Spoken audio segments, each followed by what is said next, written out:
People want what other people want. How does that work in real estate? I'm going to tell you how I use that to my advantage in an open house. Yeah, I think you should have an open house if you're a home seller.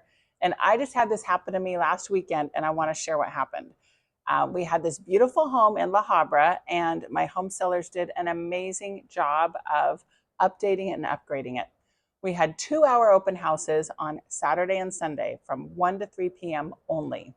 There were so many people constantly in that house. There was probably at least 15, sometimes 20 people at a time coming and going and in the backyard and all through the house.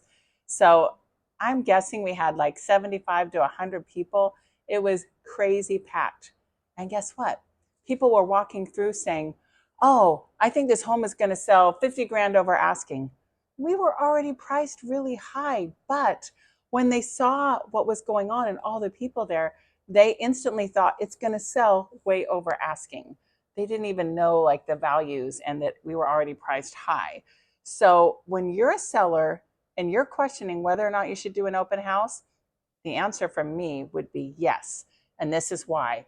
People that are walking through and see all these other people in the house, they're going to want it because they see so many people.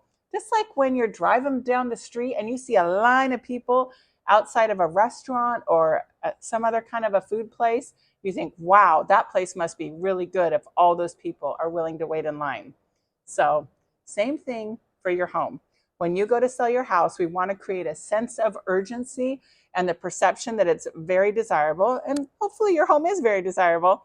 And as many people we can get there and create that psychology of desire, it will come to your benefit and get you the highest price. And by the way, my home sellers did get some great offers and they're very happy with the results.